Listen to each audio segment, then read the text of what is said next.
Top 5 séries pra você aprender inglês assim, ó. Desse jeitinho aqui, ó. Queria começar esse vídeo com um balde cheio de pipoca. Só que como a gente demorou pra começar a gravar, já tá quase acabando e a gente tá nessa situação. Ó, apesar do tema esse top 5 séries, eu vou indicar aqui pra você diversas séries, porque eu não sei qual que é o seu gosto pessoal. Mas no final eu vou ranquear e a gente vai sim ter um top 5 das melhores séries de acordo comigo. Fechou? Ó, pra começar, quando a gente tá falando de assistir algo pra aprender inglês, ou seja, pra se familiarizar com o idioma, o ideal é que a gente esteja falando de séries mais leves, mais descontraídas, com conteúdo mais leve. Então eu vou indicar aqui pra você, é claro, sitcoms, aquelas séries de comédia, muito comum na cultura norte-americana. Eu vou colocar também aqui pra vocês reality shows, reality show, que também é um pouco mais descontraído. Descontraído em que sentido? Eu sinto muito, mas eu não vou indicar aqui séries maravilhosas, só que com conteúdo muito pesado ou com um roteiro, com um plot muito elaborado. Porque aí você vai ter várias barreiras, né? A língua vai ser uma delas e o conteúdo em si vai ser outra barreira. Gente, o que tá acontecendo? Quem que vai matar quem? Game of Thrones. A pessoa fica perdida já no primeiro episódio. É muito bom, mas a gente fica perdido. Então a gente vai organizar tudo isso aqui em 3 categorias. A primeira, sitcom. A segunda, sotaques diferentes. E a terceira, reality show. Primeira categoria, sitcom. Todo professor de inglês indica alguma série de comédia que tem episódio curto, aqueles episódios de 20 minutos cada um, 22 minutos cada um. E eu sei que você já tá pensando numa série que tá passando na sua cabeça. Eu não vou nem falar que série que é, que talvez já esteja claro. Não sei, ficou? Gente, não é à toa que a série Friends é tão popular aqui no Brasil. Ela foi muito utilizada pra aprender inglês. Muitos professores indicam essa série, mas eu sei que é uma série antiga. Então eu não sei qual que é a sua idade, talvez tenha temas ou piadas que já não tem mais graça, que já não é mais relevante. Mas mesmo assim, eu digo que vale a pena. Por quê? Friends conta a história de 6 amigos que estão falando sempre sobre trabalho, sobre relacionamento, sobre se encontrar com outros amigos. Então a gente tem temas do dia a dia, temas que a gente precisa aprender em inglês. E é por isso que eu falo que a gente não vai indicar aqui Peaky Blinders, porque por mais que seja uma série muito boa, que tenha sotaques diferentes, o que você vai aprender de Peaky Blinders, de situação que você vai usar no seu dia a dia? Só se você for um gangster, daí tudo bem, se for o teu caso. Mas não é uma coisa muito da nossa realidade, né? Então quando a gente pega uma série como Friends, nós temos ali alguém falando: consegui um emprego, tô saindo com uma pessoa, eu vou pra uma entrevista de emprego, tô com um problema familiar. Então são muitos temas comuns pra gente também. E a gente consegue usar o inglês que a gente aprende ali no nosso dia a dia. Ai, teacher, mas todo mundo fala de Friends e não vai pra frente, eu não gosto. Calma, que tem uma opção que é How I Met Your Mother. Você já deve ter ouvido falar sobre essa série também. Ela é muito semelhante a Friends. E se eu não me engano, se você é muito fã, e me corrija se eu estiver errado, tá? Mas se eu não me engano, How I Met Your Mother veio como meio que vamos superar a falta de Friends. Se eu não me engano, assim que Friends acabou, How I Met Your Mother começou. E é muito semelhante. Nós temos um grupo de amigos falando sobre relacionamento, trabalho, entrevista de emprego, desilusão amorosa, doenças, problemas familiares. Exatamente o mesmo caso de Friends. Situações que você também vai passar, então você vai aprender frases completas, vocabulários, que vai ser útil pra você de verdade. Gotcha. Nice. Agora, Friends e How I Met Your Mother, todo mundo fala. Vamos explorar um pouquinho outras séries agora, mais atuais também. Ainda na categoria sitcom, séries de comédias curtas, nós temos Modern Family. Modern Family não é tão atual assim, mas é mais atual que Friends. E Modern Family é sobre uma família moderna. Só traduzindo o título, né? Uma família moderna. Também é de humor, também tem temas leves, um conteúdo leve, assuntos do dia a dia. E uma coisa muito interessante é que tem a personagem da Sofia Vergara. Sofia Vergara vem com um sotaque maravilhoso latino, ela é da Colômbia e é muito interessante ver como eles fazem com que o sotaque dela não se perca. Ela é aquela personagem latina, ela tem aquele sotaque, ela fala fluentemente e de vez em quando uma pronúncia dela vira piada na cena, mas nunca de forma desrespeitosa, sempre muito leve. I know that I have an accent, but people understand me just fine. Eu lembrei agora dela numa entrevista e o cara fala assim, what's the movie about? E aí ela faz assim, it's a movie about... Escreveu na mão, só que ela foi sem óculos, aí ela não enxerga o que ela escreveu na mão. Well, it's a movie about...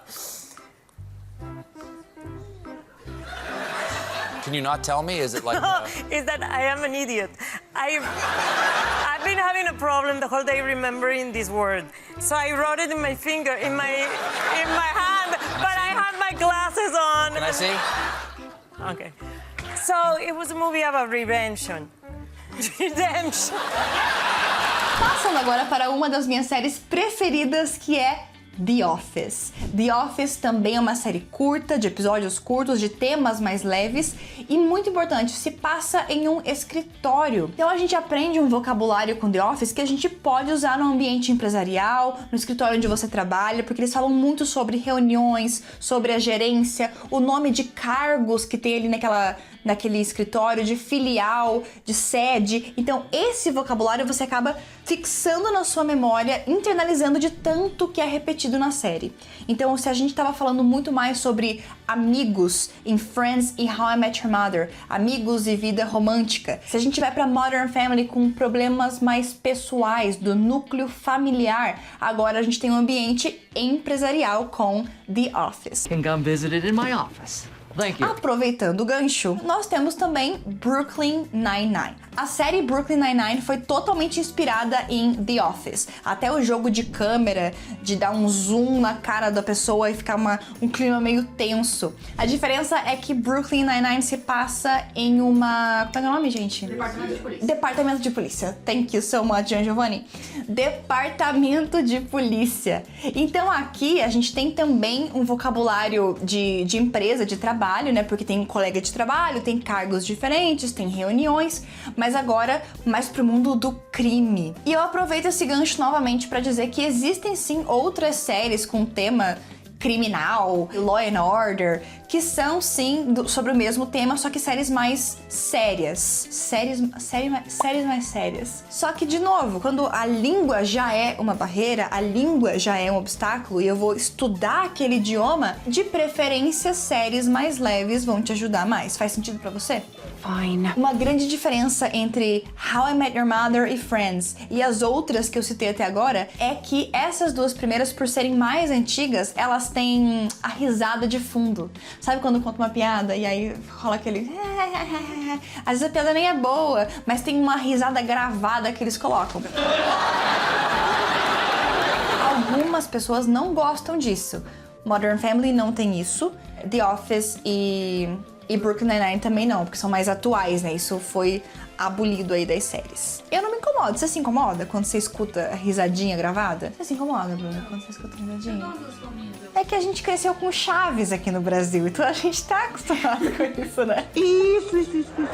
E a última dica de série nessa categoria das comédias curtas, nós temos Superstore. Superstore é uma série bem atual, tá disponível na Netflix. Parece que eu tô fazendo propaganda, né? Não tô.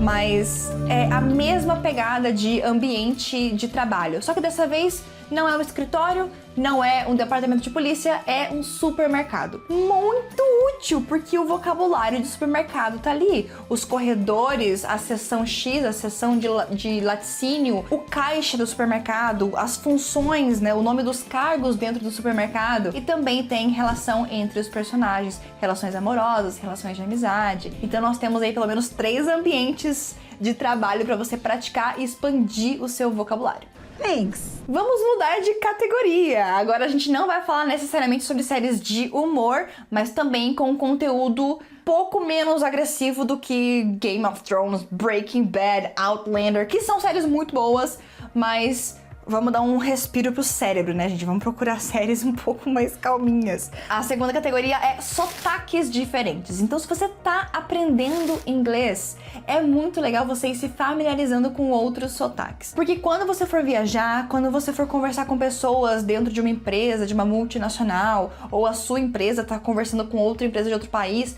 você não vai conversar só com pessoas dos Estados Unidos. Você vai conversar com pessoas de outros países também. Você vai conversar com pessoas de países que não têm o inglês como primeira língua. E aí, como é que um brasileiro e um japonês vão se comunicar? O inglês vai ser a língua ponte, mas é muito interessante que você saiba já como soa o inglês com sotaque japonês, por exemplo. Então a gente vai explorar aqui outros sotaques nessa categoria. A primeira série que eu tenho pra indicar é Never Have I Ever.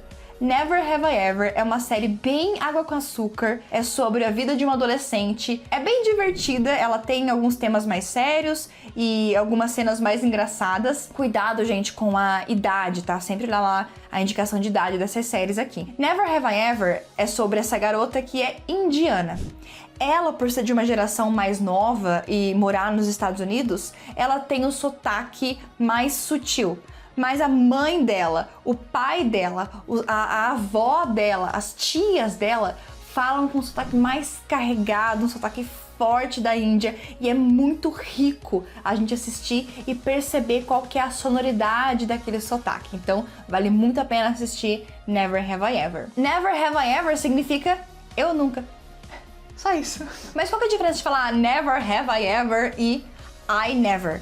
I never é o pé da letra. Eu nunca comi tal coisa. Eu posso falar I never ou I've never eaten. Esse never have I ever, nessa estrutura, é como se fosse aquele joguinho eu nunca. Sabe aquele negócio assim, você tá com o chá na mão, um chazinho aqui. A gente faz essa brincadeira com chá e fala assim, eu nunca fiz tal coisa. Aí quem fez bebe o chá. Sabe essa brincadeira do chá?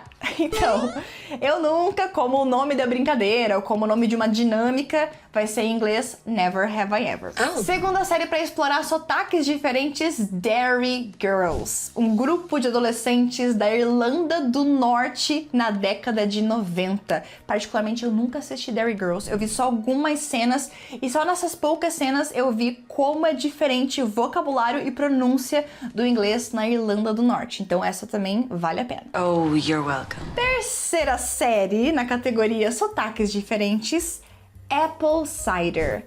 Apple Cider, o título em português ficou Vinagre de Maçã, também disponível na Netflix. Essa série, ela tem um tema um pouco mais sério, tá? Ela é baseada num caso real, ela conta a história de duas influenciadoras, uma que teve câncer e outra que finge ter câncer. É uma história real, super recente, e a série é australiana. Então também muito legal escutar o sotaque dos personagens. Alguns com sotaque um pouco mais forte, mais carregado, outros com sotaque um pouco menos. Eu falo mais ou menos do que a gente tá acostumado nas escolas, do que a gente tá acostumado com o inglês de Friends, que é aquele mais americanizado, tá? Eu lembrei aqui agora de uma coisa, gente, só abrir um parênteses nesse vídeo.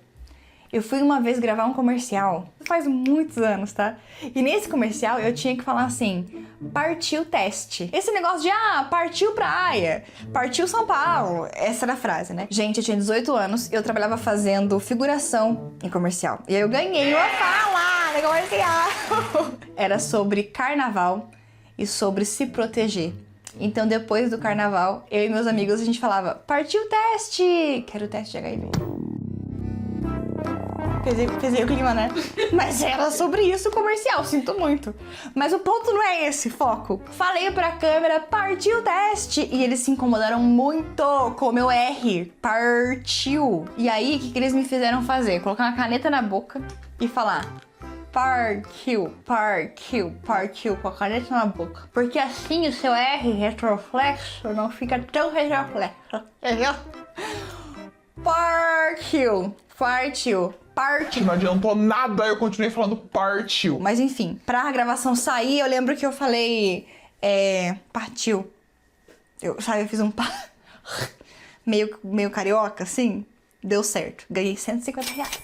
A última indicação dentro da categoria sotaques diferentes é Love is Blind. Love is Blind, em português, Casamento às Cegas. Casamento às Cegas é um reality show, mas eu coloquei nessa categoria porque tem em vários países. Você abre a Netflix, tem lá Casamento às Cegas Brasil, Casamento às Cegas Alemanha, Casamento às Cegas, vários países. Então você pode ir lá ver o do Reino Unido e escutar o sotaque mais britânico. Dá também pra assistir de outros países, porque querendo ou não, eles sempre colocam umas frases em inglês no meio. Eu fui assistir o Love is Blind Itália e eles, alguns participantes, do nada falam alguma frase em inglês. Talvez porque a série é originalmente dos Estados Unidos, aí eles tentam dar uma internacionalizada usando frases em inglês com o seu sotaque. Love is blind, come hook me up. E isso nos leva diretamente à última categoria, que é reality shows. Reality shows. Reality show é muito bom para aprender inglês, porque nós não temos personagens com roteiro, characters with a script. Não, nós temos pessoas reais, cada uma de um lugar, falando do seu jeito e de forma atual. Então, por exemplo, a primeira que eu coloquei aqui na lista é The Circle. The Circle, que também tem em países diferentes, mostra pessoas se comunicando através de um dispositivo lá de mensagem, de texto. Então, além de ter contato com pessoas reais, falando o que dá na telha, com o sotaque que elas querem, com a gíria do momento, porque é mais atual, se eu não me engano, é aí de 2021, 22. A gente tem também essas pessoas usando a ferramenta de texto. Então, enquanto eles digitam ou pedem pro equipamento lá digitar, você vai aprendendo siglas, você vai aprendendo gírias usadas na internet e em conversas por mensagem de texto. Então, muito bom para o aprendizado. I love it. Olha, dentro da categoria reality show, a gente sabe que tem muito reality show. Então, os que eu vou passar aqui são os que eu conheço, que eu assisti e que eu acho que vale a pena, tá? Million Dollar Secret. Million Dollar Secret. Também é atual. Se eu não me engano, os participantes são de países diferentes, se eu não me engano. E como é que funciona isso? São várias pessoas que vão para uma casa, uma mansão, e eles acordam, cada um no seu quarto, e abrem uma maleta. E as pessoas têm que descobrir quem deles está com a maleta cheia de dinheiro. Então, só um de todos os personagens tem $1 million. E aí eles fazem desafios, fazem jogos e tentam adivinhar quem é que tá com o dinheiro. O dinheiro vai mudando de lugar a cada rodada, então é gamificado, isso pode ser interessante. Os episódios são mais curtos também, se eu não me engano, eles são de 30 minutos. Eu tô falando curto porque hoje em dia tem série que um episódio é 1h e pouco, né? E foge um pouco dessa ideia de reality show sempre com relacionamento, né? A gente tem Casamento às Cegas, a gente tem O Ultimato, diversos reality shows na Netflix que é sobre relacionamento. Esse não. Esse é um jogo, esse tem desafios pra cumprir, esse tem intriga, mentiras sendo contadas, é bem a vida adulta, né? Já mencionei aqui o Casamento às Cegas, Love is Blind, então pra finalizar essa categoria, mais uma série, essa é muito boa, um reality show que vale muito a pena assistir e que tem a versão na Austrália e a versão Estados Unidos, que é Amor no Espectro, Love on the Spectrum. A série acompanha a vida amorosa de diversas pessoas no espectro autista. Então a gente vai acompanhando cada um dos personagens em encontros amorosos que eles vão, nas suas frustrações e no seu preparo para lidar com essa interação social que pode ser muito difícil para alguns deles. Então é muito interessante, o tema é legal, são séries atuais, tanto a versão Austrália quanto os Estados Unidos, é bem atual. Então essa também vale muito a pena, pelo conteúdo que é super educativo, é muito fofinho também, tem a parte do romance e tem sotaques diferentes e é atual. Então só temos qualidades aí pra série Amor no Espectro, também disponível na Netflix. O nome do vídeo é Top 5 Séries, eu indiquei 13 pra vocês, gente, porque aí vai do seu gosto, o que você gosta mais, o que você gosta menos, mas eu vou fazer o meu Top 5, tá? Eu vou escolher 5 de todas essas, mas eu não sei em qual ordem, é muito difícil pra mim, sabe? Friends, é muito difícil, Friends Top 1. Eu gosto muito de Friends, gente, é muito bom. Friends tá no meu top 5. The Office é uma das minhas preferidas, tá no meu top 5. Love on the Spectrum, com certeza. O Amor no Espectro é muito bom, tá no meu top 5. Eu colocaria então, pra finalizar aí, não são minhas preferidas, mas muito boas pra aprender inglês. Eu colocaria junto aí Superstore e Brooklyn Nine-Nine. Brooklyn Nine-Nine, eu gosto muito da série, não assisto mais. Eu falo não assisto mais porque eu tenho mania de assistir a mesma série 1 bilhão de vezes, tá? Mas uma coisa interessante que eu não comentei de Brooklyn Nine-Nine é ver a diferença entre o personagem Captain Holt e o personagem Jake Peralta. O Jake Peralta fala de uma maneira muito informal, enquanto o Capitão Holt é totalmente formal. Então, pra quem tá estudando inglês, comparar uma pessoa que tem formalidade e a outra que não tem formalidade é bem interessante também. Bom, muitas séries, todas com vários aspectos aí pra você explorar. E agora eu quero saber aqui nos comentários qual que é o seu top 5. Pode colocar séries que eu não mencionei aqui, tá? Pode colocar séries difíceis de acompanhar, como Game of Thrones, vocês que mandam. Só comentar aqui embaixo. Te vejo no próximo vídeo. Bye!